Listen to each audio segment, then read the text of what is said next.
ये स्टूडेंट्स, आज के लेक्चर में हम एक्सप्लेन करेंगे कि थॉमसन ने किस तरह से इलेक्ट्रॉन के लिए charge to mass ratio determine की थी। रेशो डिटरमाइन करने का पहले देखें एक्सपेरिमेंटल सेटअप क्या है। ये हमने एक हाई टेंशन बैटरी ले रखी है। इस बैटरी से के नेगेटिव टर्मिनल से एक मेटल की स्ट्रिप को जोड़ रखा है, ये कैथोड है। पॉजिटिव जोड़ रखा है, ये एनोड है, और एनोड के बीच में एक होल छोड़ रखा है ताकि कैथोड से जो रेज आए वो इसमें से पास हो जाए। तो जब यहां से हाई वोल्टेज अप्लाई की तो इस कैथोड के मटेरियल में से रेज निकली, मतलब इलेक्ट्रॉन्स निकले। वो इलेक्ट्रॉन यहां स्ट्रेट जाके स्ट्राइक करेंगे पॉइंट बी पे। ये एक जिंक सल्फाइड की स्क्रीन है। हमें पता है कि जिंक सल्फाइड एक फ्लोरोसेंट सब्सटेंस है। ये वो सब्सटेंस है जिस पे कोई पार्टिकल स्ट्राइक करे तो वहां पर लाइट प्रोड्यूस हो, ताकि हमें पता लगे कि पार्टिकल कहाँ स्ट्राइक करता है। और लाइट प्रोड्यूस होने का जो फेनोमेना है, जो प्रोसेस है, उसको बोलते हैं साइंटिलेशन। अब इनिशियली जब हमने यहाँ कोई फील्ड अप्लाई नहीं की तो ये इलेक्ट्रॉन स्ट्रेट जाके स्ट्राइक किया एट पॉइंट बी। फिर थॉमसन ने अप्लाई की इलेक्ट्रिक फील्ड। ये पॉजिटिव प्लेट है, ये नेगेटिव प्लेट है। तो क्या ऑब्जर्व किया, अब वो इलेक्ट्रॉन स्ट्रेट नहीं जाएगा, वो डिफ्लेक्ट हो जाएगा। किसकी तरफ? पॉजिटिव की तरफ। क्यों हो जाएगा? क्योंकि इलेक्ट्रॉन पे नेगेटिव चार्ज है।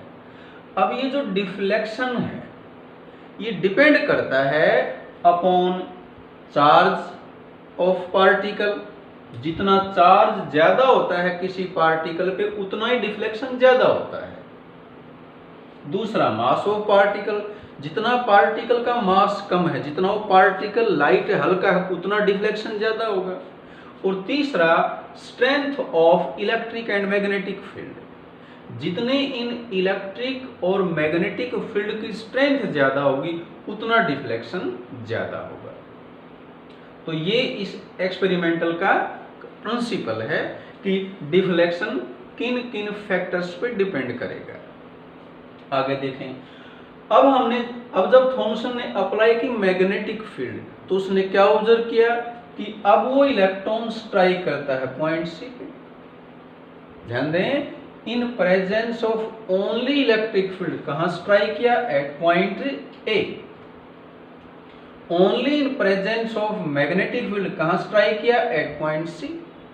एक पॉइंट और यहां से ध्यान रखें, ये जो इलेक्ट्रिक फील्ड और मैग्नेटिक फील्ड हैं ये एक दूसरे के परपेंडिकुलर हैं, और उसके साथ साथ ये जो direction of propagation of electron है इसके भी परपेंडिकुलर हैं। तो ये तीनों एक दूसरे के परपेंडिकुलर हैं।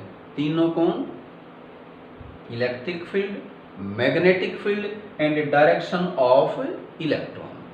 अब थॉमसन ने इलेक्ट्रिक और मैग्नेटिक फील्ड को इस तरह से एडजस्ट किया कि वो इलेक्ट्रॉन स्ट्राइक करे पॉइंट बी पे। हालांकि बी पे स्ट्राइक कब किया था जब कोई फील्ड नहीं थी, लेकिन उन्होंने इन दोनों के फील्ड को इस तरह से एडजस्ट किया कि अब इलेक्ट्रॉन ने कहां स्ट्राइक किया? पॉइंट बी पे। और उन स्ट्रेंथ ऑफ इलेक्ट्रिक फील्ड की वैल्यू से उन्होंने E/m वैल्यू डिटरमाइन की। ये एक एक्सप्रेशन है, इसका डेरिवेशन हम बड़ी क्लास में पढ़ेंगे, यहां सिर्फ अप्लाई कर रहे हैं। E/m इक्वल है किसके? E यहां पर क्या है? Strength of electric field. H क्या है? Strength of magnetic field. और R क्या है? Radius of curved path of electron in presence of magnetic field. यानी कि जब इलेक्ट्रॉन मैग्नेटिक फील्ड में चलता है तो जो कर्व फॉलो करता है, जो कर्व बनाता है, उसका रेडियस यहाँ पर R है। ये वैल्यू पुट करके E/m की वैल्यू कितनी आई? 1.76 × 10⁻11 कूलम पर किलोग्राम। तो ये हमने एक्सप्लेन किया कि किस तरह से थॉमसन ने इलेक्ट्रॉन के लिए E/m वैल्यू कैलकुलेट कर दी। तो आज के लिए इतना ही। Thank you.